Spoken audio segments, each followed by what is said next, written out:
آپ حجاج بن یوسف کے نام اور شخصیت سے یقیناً واقف ہوں گے۔ اس شخص کو عبد المالک نے مکہ، مدینہ، طائف اور یمن کا نائب مقرر کیا تھا اور اپنے بھائی بشر کی موت کے بعد اسے عراق بھیج دیا گیا، جہاں سے وہ کوفہ میں داخل ہوا۔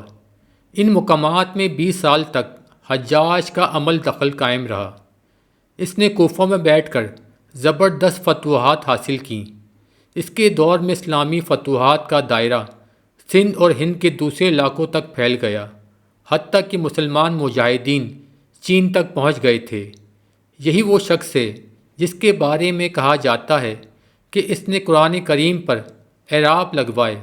اللہ نے اسے بڑی فصاحت اور بلاغت اور شجاعت سے نوازا تھا۔ یہ حافظ القرآن تھا، شراب نوشی اور بدکاری سے بچتا تھا۔ وہ جہاد کا دھنی اور فتوحات کا حریص تھا، مگر اس ساری خوبیوں پر اس کی ایک برائی نے پردہ ڈال دیا، اور وہ برائی بھی ایسی کہ تمام خوبیوں پر چھا جاتی ہے اور تمام اچھے اوصاف کو ڈھانپ دیتی ہے۔ وہ برائی کیا تھی؟ وہ تھا ظلم۔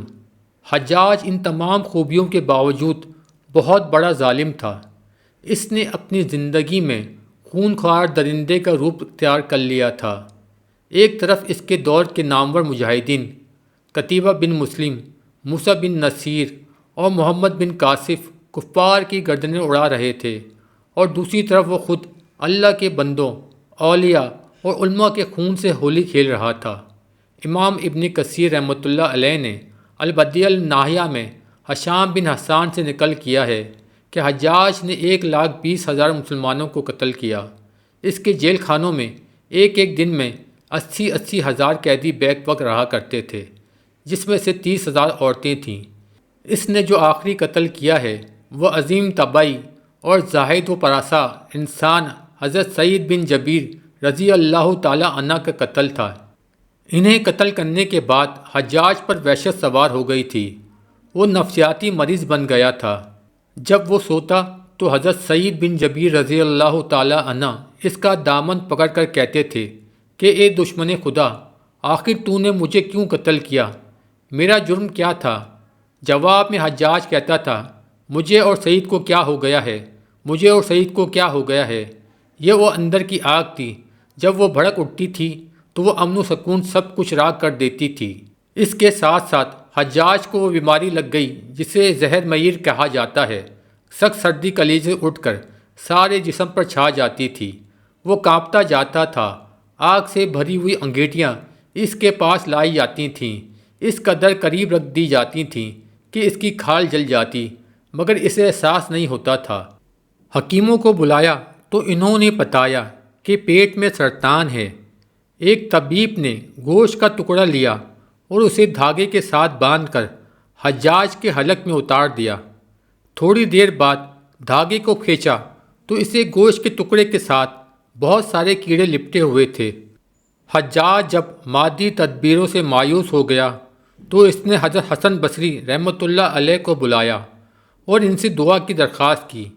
وہ آئے اور حجاج کی حالت دیکھ کر رو پڑے اور فرمانے لگے، میں نے تجھے منع کیا تھا کہ نیک بندوں کے ساتھ چھیڑ چھاڑ نہ کرنا، انہیں تنگ نہ کرنا، ان پر ظلم نہ کرنا، مگر تو باز نہ آیا۔ آج حجاج باعث عبرت بنا ہوا تھا۔ وہ اندر سے بھی جل رہا تھا اور باہر سے بھی جل رہا تھا۔ وہ اندر سے ٹوٹ پھوٹ چکا تھا۔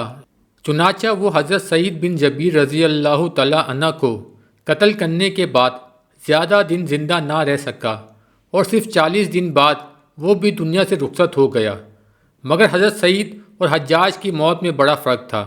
حضرت سعید رضی اللہ تعالیٰ عنہ کو شہادت کی موت نصیب ہوئی۔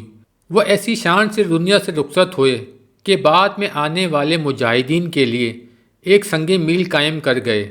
وہ جب دنیا سے رخصت ہوئے تو ان کا دل مطمئن اور چہرے پہ تبسم تھا، لیکن حجاج جب دنیا سے جا رہا تھا تو اندر کی آگ میں جل رہا تھا۔ چہرے پر ندامت کی ظلمت تھی۔ اسے اس کا ایک ایک ظلم یاد آ رہا تھا۔